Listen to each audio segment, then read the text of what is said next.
Islamic ফাউন্ডেশনের বিভিন্ন পদে আপনারা যারা পরীক্ষা দেবেন তাদের জন্য আজকের এই ভিডিওতে থাকছে নিয়োগ পরীক্ষার প্রশ্ন প্যাটার্ন এবং সাজেশন নিয়ে বিস্তারিত আলোচনা। আশা করি ভিডিওটি প্রথম থেকে শেষ অবধি দেখবেন এবং চ্যানেলটি সাবস্ক্রাইব করে আমাদের পাশে থাকবেন।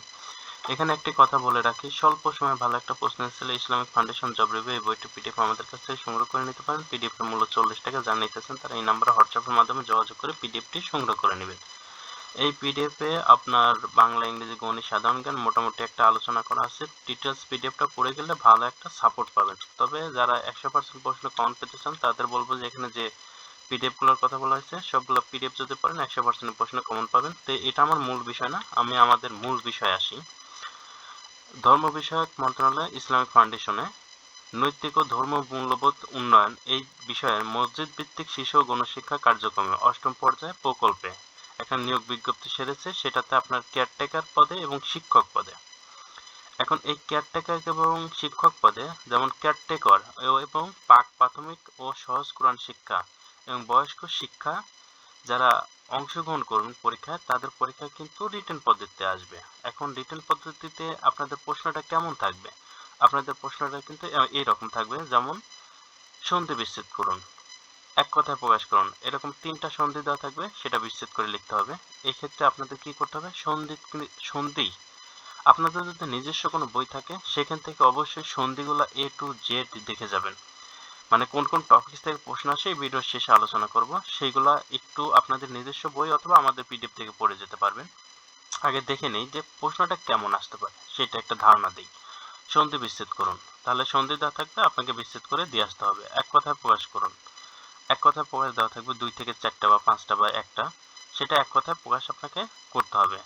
নিচে বাগধারা দিয়ে অর্থসহ বাক্য রচনা করুন, তাহলে বাগধারা দেওয়া থাকবে, অর্থসহ বাক্য রচনা করতে হবে। শুদ্ধ বানান লিখুন, বানান শুদ্ধিকরণ থাকবে।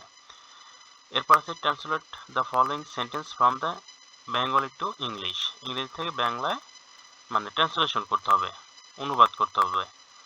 যেমন এখানে একটা বাক্য বলা হয়েছে, সবাই ভালো ছেলেকে ভালোবাসে, তাহলে এভরিবডি লাভস এ গুডস বয়, এরকম একটা ট্রান্সলেশন করতে হবে। আচ্ছা, এরপরে আসি fill in the blanks with appropriate preposition, সঠিক প্রিপোজিশন দ্বারা শূন্যস্থান পূরণ করতে বলা হয়েছে। সঠিক শূন্যস্থান পূরণ করতে হবে আপনাদের প্রিপোজিশন দ্বারা। এরপরে কথা হলো যে আপনার গণিত থাকবে, যে গণিতগুলো থাকবে এটা নবম দশম শ্রেণীর গণিত বই থেকে হুবহুবই থাকবে। যেমন এখানে বলা হয়েছে যে একটি দ্রব্যের বিক্রয় মূল্য ও ক্রয় মূল্য পার্থক্য 100 টাকা হলে 20% হারে লাভ করতে হলে দ্রব্যটির বিক্রয় মূল্য কত টাকা। এরকম বীজগণিত অথবা পাটিগণিত থেকে প্রশ্ন থাকতে পারে। এরপর আছে নিচের প্রশ্ন, মানে সাধারণ জ্ঞান। সাধারণ জ্ঞানের ক্ষেত্রে যেমন একটা প্রশ্ন যে বাংলাদেশের সর্বোচ্চ আদালতের নাম কি, অথবা বিশ্ব পর্যটন দিবস কত তারিখে পালিত হয়। আপনাদের এই সাধারণ জ্ঞানের প্রশ্নগুলো কিন্তু এভাবে পর্যায়ক্রমে থাকবে। তাহলে আমরা বুঝতে পারছি যে আপনাদের প্রশ্ন আসবে বাংলা, ইংরেজি, গণিত, সাধারণ জ্ঞান, এই 4টা টপিকসের উপর আপনারা যে যে পোস্টেই আবেদন করে থাকেন না কেন। তাহলে এই 4টা টপিকসের উপর কোন কোন টপিকস, মানে 4টা বিষয়ের উপর কোন কোন টপিকস আপনাদের পড়ে যাওয়া উচিত। বাংলার জন্য যদি আপনাদের নিজস্ব বই থাকে অবশ্যই সেখান থেকে পড়বেন, অথবা আমাদের বাংলা যে দুইটা বই আছে যে কোনো একটা থেকে বাংলা এই টপিকগুলো পড়ে যেতে পারেন। বাংলার জন্য সন্ধি, সমাস, বিপরীত শব্দ, একতা প্রকাশ, বানান, বাগধারা, সমার্থক শব্দ, কারক, সাহিত্য, অনুচ্ছেদ, এই টপিকসগুলো আপনাদের যদি নিজস্ব বই থাকে সেখান থেকে পড়তে পারেন, অথবা আমাদের এই দুইটা পিডিএফ থেকে পড়ে যেতে পারেন।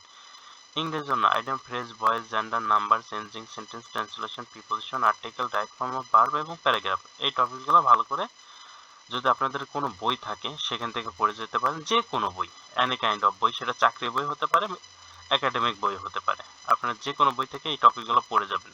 অথবা যদি আপনাদের কাছে কোনো বই না থাকে তাহলে আমাদের ইংরেজি জব রিভিউ এই বইটা থেকে আপনি এই টপিকগুলো ভালো করে দেখে যেতে পারেন। গণিতের জন্য নবম শ্রেণীর গণিত এবং অষ্টম শ্রেণীর গণিত, এই দুইটা গণিত বই থেকে পাটিগণিত এবং বীজগণিত একটু ভালো করে A to Z দেখে যাবেন।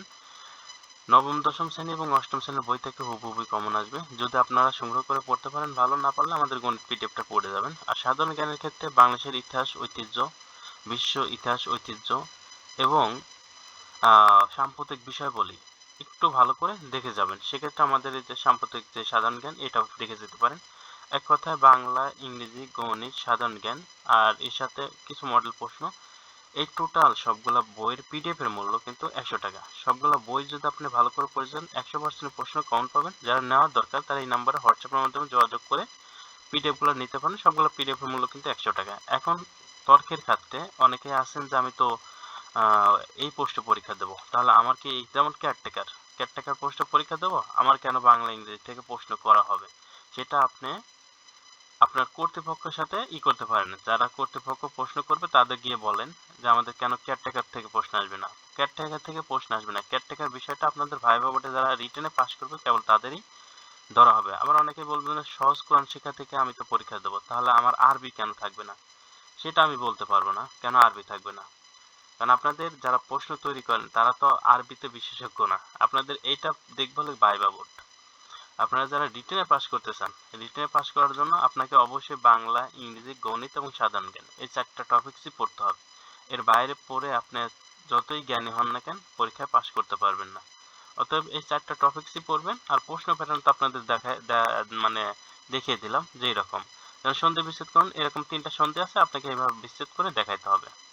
এক কথায় প্রকাশ করুন, এরকম 2টা বাক্য দেওয়া থাকবে, সেটার উত্তর আপনাকে করে দিতে হবে। বাগধারা দেওয়া থাকবে এরকম 4-5টা, সেই বাগধারার অর্থ লিখতে হবে, সাথে একটা বাক্য লিখতে হবে। প্রিপোজিশনের ক্ষেত্রে এইরকম গ্যাপ দেওয়া থাকবে, গ্যাপগুলো প্রিপোজিশন দ্বারা পূর্ণ করতে হবে।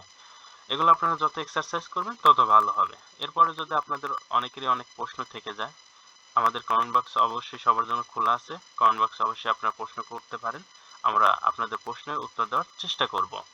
আর নিয়মিত আপডেট পেতে চ্যানেলটি অবশ্যই সাবস্ক্রাইব করে রাখবেন। আজকের ভিডিও এখানেই শেষ করছি। আল্লাহ হাফেজ।